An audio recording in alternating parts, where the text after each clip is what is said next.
আসসালামু আলাইকুম দর্শক। জনপ্রিয় নাটক গরিবের বউ কোটিপতির দ্বিতীয় পর্বের সেই নাটকীয় মোড় আমাদের সবাইকে চমকে দিয়েছে।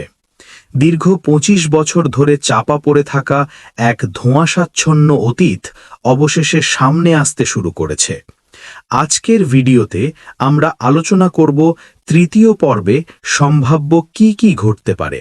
তৃতীয় পর্বে আমরা দেখেছি সুলাইমান খানের ব্যবসায়িক সাম্রাজ্য এখন খাদের কিনারায়।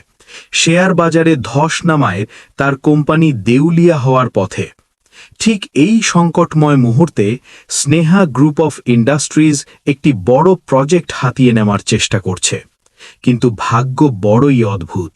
যে ডিলটি সুলাইমান খানকে বাঁচাতে পারে সেটির চাবিকাঠি এখন ফিরোজের হাতে, যাকে তিনি গতদিনই চরমভাবে অপমান করে তাড়িয়ে দিয়েছিলেন।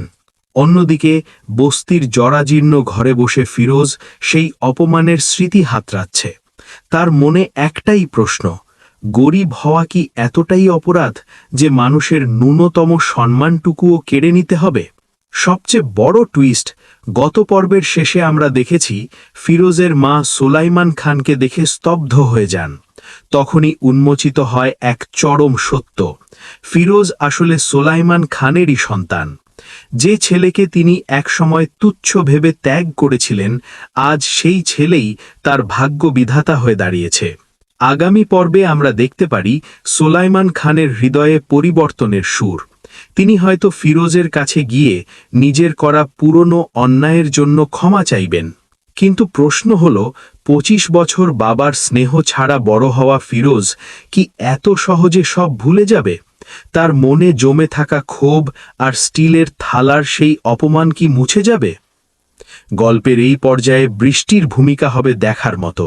সে হয়তো প্রতিশোধের বদলে ক্ষমার মাধ্যমে ফিরোজকে শান্তি খোঁজার পরামর্শ দেবে। তবে ২৫ বছরের দীর্ঘ কষ্টের উপশম কি এক নিমেষেই সম্ভব?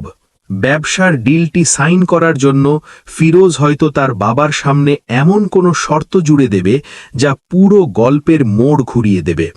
সুলাইমান খানের কোম্পানি কি বাঁচবে, নাকি ফিরোজের প্রতিশোধের আগুনে সব ছাই হয়ে যাবে? এই সব রোমাঞ্চকর প্রশ্নের উত্তর পেতে আমাদের চোখ রাখতে হবে গরিবের বউ কোটিপতির চতুর্থ পর্বে। আপনার কি